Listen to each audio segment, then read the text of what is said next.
Chicken വെച്ചിട്ട് നല്ല ടേസ്റ്റുള്ളൊരു chicken വരട്ടിയതാണ് കേട്ടോ. അപ്പോൾ അതിനായിട്ട് ചെറിയുള്ളിയാണ് എടുത്തിട്ടുള്ളത്. ഒരു 20 ചെറിയുള്ളി കനം കുറച്ച് സ്ലൈസ് ചെയ്തതാണ് കേട്ടോ എടുത്തിട്ടുള്ളത്. എന്നിട്ട് ഇതൊരു മൺചട്ടിയിലേക്ക് വെളിച്ചെണ്ണ ഒഴിച്ചു കൊടുത്തിട്ട് അതിലേക്ക് ചേർത്ത് കൊടുത്തിട്ടുണ്ട്. ഇതിലേക്ക് ഇഞ്ചി വെളുത്തുള്ളി ഒന്ന് ചതച്ചെടുത്തതാണ് കേട്ടോ ചേർത്ത് കൊടുക്കേണ്ടത്.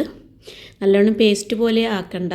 അതൊരു 2 ടീസ്പൂണാണ് ചേർത്ത് കൊടുത്തിട്ടുള്ളത്. പിന്നെ ആവശ്യത്തിന് കറിവേപ്പിലയും ചേർത്ത് കൊടുത്തിട്ടുണ്ട്. നിങ്ങളുടെ കയ്യിൽ മല്ലിയില ഉണ്ടെങ്കിൽ അതും ചേർത്ത് കൊടുക്കാം കേട്ടോ.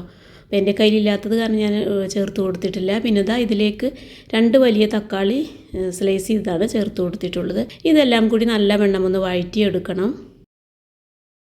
ഇതിലേക്ക് ആവശ്യത്തിന് ഉപ്പ് ചേർത്ത് കൊടുക്കണം കേട്ടോ. അത് വീഡിയോ സ്കിപ്പായതാണ്. എരിവിന് ആവശ്യമായിട്ടുള്ള മുളക് പൊടിയാണ് 2 ടീസ്പൂണ് സാധാ മുളക് പൊടിയും പിന്നെ 1 ടീസ്പൂൺ ഒരു കളറിന് വേണ്ടി കാശ്മീരി ചില്ലി പൗഡറുമാണ് കേട്ടോ ചേർത്ത് കൊടുത്തിട്ടുള്ളത്.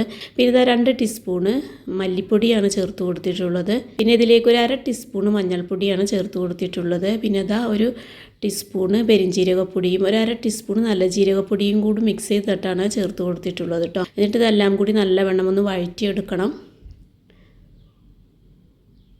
ഇതിലോട്ട് ചിക്കനാണ് ചേർത്ത് കൊടുക്കുന്നത്. ഞാനൊരു 3/4 കിലോ ചിക്കനാണ് കേട്ടോ എടുത്തിട്ടുള്ളത്. അതെല്ലാം ഇട്ട് ചേർത്ത് കൊടുത്തിട്ടുണ്ട്. എന്നിട്ട് നല്ലവണ്ണം ഒന്ന് മിക്സാക്കി എടുക്കണം.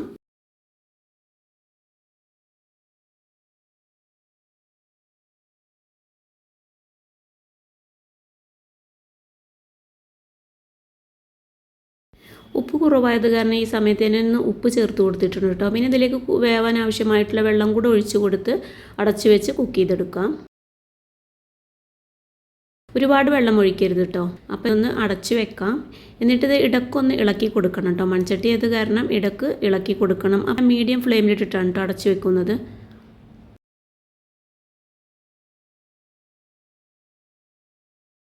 അപ്പോൾ ഒന്നും കൂടെ വെള്ളം വറ്റിക്കഴിഞ്ഞാൽ ഒരു ഗ്രേവി ടൈപ്പ് ആയാൽ നമുക്ക് ഫ്ലെയിം ഓഫ് ചെയ്തിടാം.